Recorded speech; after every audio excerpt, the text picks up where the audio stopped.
Hello friends, this is Jyoti Verma. Today I am going to start with Assessment of Learning Unit Second.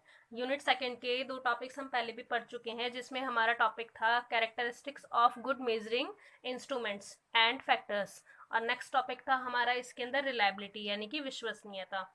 आज हम पढ़ेंगे वैधता के बारे में, यानी कि जो मेजरमेंट होता है उसके अंदर, जैसा कि हमने रिलायबिलिटी पढ़ा था कि विश्वसनीयता क्यों होनी चाहिए और कैसी होनी चाहिए, इसी तरीके से हम पढ़ेंगे वैलिडिटी कैसे होनी चाहिए, वैधता क्यों होनी चाहिए इसके अंदर। तो इसके अंदर सबसे पहले हम देखेंगे कि वैधता यानी कि वैलिडिटी होती क्या है।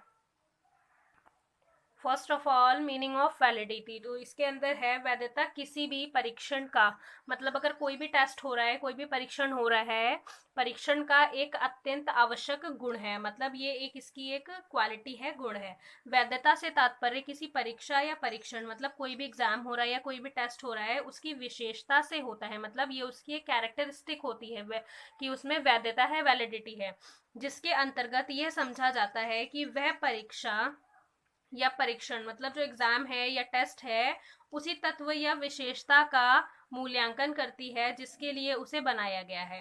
संक्षिप्त रूप से अगर हम देखें, वैधता का तात्पर्य क्या है, वह कार्य कुशलता, मतलब कार्य में कुशलता होनी चाहिए, कार्य कुशलता जिससे कोई परीक्षण उस तथ्य का मापन करता है, मतलब कोई भी परीक्षण जो है वो उस तथ्य का मापन करता है जिसके लिए उसे बनाया गया है। मतलब अगर वो टेस्ट के लिए बनाया गया है तो वो टेस्ट का ही मापन करेगा, टेस्ट को ही मेजर करेगा। नेक्स्ट हम देखेंगे इसके अंदर वैधता की प्रकृति, यानी कि नेचर ऑफ वैलिडिटी, यानी कि जो वैलिडिटी है उसका नेचर क्या है, प्रकृति क्या है।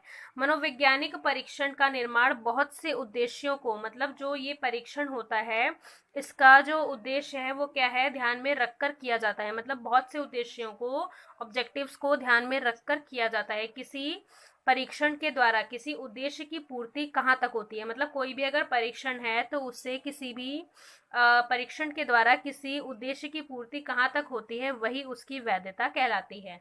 मतलब उसकी जो पूर्ति है, उद्देश्यों की पूर्ति है, वही उसकी वैधता कहलाती है, कि आपका उद्देश्य जो है वो बिल्कुल सटीक है। कोई भी परीक्षा एक विशिष्ट संदर्भ में तथा एक विशिष्ट उद्देश्य की पूर्ति के दृष्टिकोण से ही वैध होगी। वह किसी एक उद्देश्य में वैध हो सकती है, मतलब इसका कोई एक ही उद्देश्य हो सकता है जिसके लिए वो वैध हो सकती है, दूसरे उद्देश्य के लिए नहीं। मतलब कोई एक ही उद्देश्य होता है जिसके लिए वो वैलिड हो सकता है, दूसरे के लिए नहीं, अर्थात कोई भी उद्देश्य परीक्षा वैध नहीं हो सकती। नेक्स्ट हम देखेंगे इसके अंदर वैधता की परिभाषा, यानी कि डेफिनेशंस ऑफ वैलिडिटी। तो वैलिडिटी की दो परिभाषाएं हम इसके अंदर देखेंगे। सबसे पहले थॉर्नडाइक की परिभाषा देखेंगे। तो थॉर्नडाइक ने क्या बोला, कोई भी मापन विधि, मतलब कोई भी मेजरमेंट के लिए अगर हम विधि यूज कर रहे हैं, कोई भी मापन विधि उस सीमा तक वैध है, मतलब उसकी एक सीमा है, वो उस सीमा तक वैध है, एक लिमिट तक वैध है, वैलिड है, जिस सीमा तक वह उस कार्य के किसी सफल मापन से सह संबंधित है जिसके विषय में पूर्ण कथन हेतु उसकी रचना की गई है। सेकंड, ब्राउन के अनुसार हम देखेंगे कि ब्राउन ने अपनी क्या डेफिनेशन दी। तो ब्राउन के अनुसार है, वैधता की परिभाषा सत्य प्रसारण के उस अनुपात के रूप में की जाती है जो परीक्षण के उद्देश्यों के प्रसंग में हो।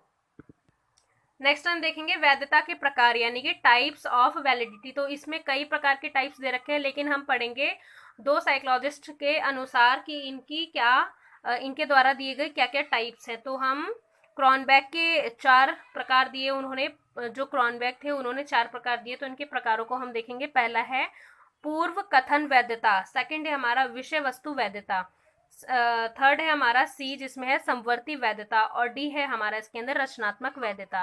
अब फ्रीमैन के 4 प्रकार जो उन्होंने दिए उसके हिसाब से हम देखेंगे। फर्स्ट क्रियात्मक वैधता, नेक्स्ट है कार्यात्मक वैधता, थर्ड है हमारा इसके अंदर अवयवात्मक वैधता, और डी है हमारा फोर्थ इसके अंदर अनुभाविक वैधता। यानी कि इन दोनों के अनुसार अलग अलग तरीके की वैलिडिटी के टाइप्स हैं। आगे हम देखेंगे वैधता के आकलन की विधियां, यानी कि मेथड्स ऑफ एस्टिमेटिंग वैलिडिटी। तो इसके अंदर कुछ ऐसे मेथड्स हैं जिनके बारे में हम पढ़ेंगे, कुछ 8 मेथड्स, जिसमें फर्स्ट है हमारा निरीक्षण विधि, सेकंड है हमारा इसमें विशेषज्ञ पुनरावलोकन, सी है हमारा इसके अंदर थर्ड जिसमें है वास्तविक निष्पादन विधि, फोर्थ है हमारा इसके अंदर सरल सह संबंध विधि, फिफ्थ है हमारा इसके अंदर द्विश्रेणिक सहसंबंध विधि। सिक्स्थ है हमारा इसके अंदर बिंदु द्विश्रेणिक सहसंबंध। सेवेंथ है हमारा इसके अंदर चतुष्कोष्ठिक सहसंबंध विधि। एट्थ है हमारा इसके अंदर बहु सहसंबंध विधि। तो ये कुछ 8 टाइप्स थे जो इनकी विधियां थी, मेथड्स थे किसके, वैलिडिटी के।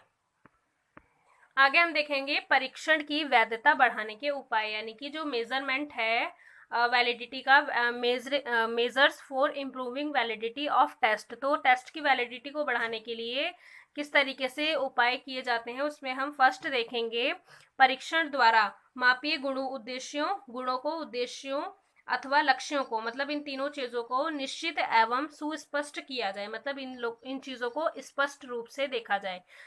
सेकेंड है हमारा इसके अंदर परीक्षण, मतलब जो हम टेस्ट ले रहे हैं, परीक्षण द्वारा मापीय गुणों, उद्देश्यों अथवा लक्ष्यों का महत्व निश्चित किया जाना चाहिए, मतलब उसका जो इंपॉर्टेंस है उसको निश्चित किया जाना चाहिए। थर्ड है हमारे इसके अंदर प्रश्नों की रचना परीक्षण के मापीय गुणों, उद्देश्यों या लक्ष्यों के अनुरूप किया जाना चाहिए। फोर्थ है हमारा इसके अंदर परीक्षण के प्रश्नों का कठिनाई स्तर तदनुरूप होना चाहिए। फिफ्थ है हमारा इसके अंदर परीक्षण के प्रश्नों की कठिनाई, मतलब जो परीक्षण के प्रश्न है उसकी कठिनाई स्तर ना होकर भाषा सरल एवं एकार्थी होनी चाहिए। जैसा कि आपको पता ही है कि टेस्ट जो भी आप बना रहे हैं बच्चों के लिए, तो उसमें उसकी भाषा सरल होनी चाहिए। सिक्स्थ है हमारा इसके अंदर परीक्षण जो है, टेस्ट जो है, वह स्पष्ट निर्देश दिए जाने चाहिए उसके अंदर। सेवंथ है हमारा इसके अंदर परीक्षण जो टेस्ट हो रहा है उसके प्रश्नों के उत्तर निश्चित एवं अधिक वस्तुनिष्ठ होने चाहिए। एट्थ है हमारा इसके अंदर व्यक्ति या व्यक्तियों के समूह को सामान्य स्थिति में लाया जाना चाहिए।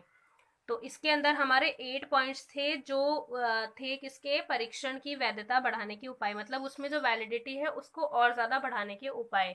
आई होप फ्रेंड्स आपको ये वीडियो पसंद आया होगा। इसमें हमने वैलिडिटी के मीनिंग, वैलिडिटी की डेफिनेशंस, वैलिडिटी के टाइप्स, वैलिडिटी में क्या क्या मेथड्स यूज होते हैं उसको और ज्यादा एस्टिमेट करने के लिए, और उसको मेजर करने के लिए ऐसी क्या क्या इंप्रूवमेंट की जाए मेजरमेंट के अंदर, वैलिडिटी को और ज्यादा किस तरीके से बढ़ाया जाए, इसके बारे में हमने इस वीडियो में देखा। आई होप आपको ये वीडियो पसंद आया होगा। Thank you so much friends for watching this video. मेरे चैनल को सब्सक्राइब करें, वीडियो को लाइक करें, शेयर करें एंड कमेंट करें। Thank you so much.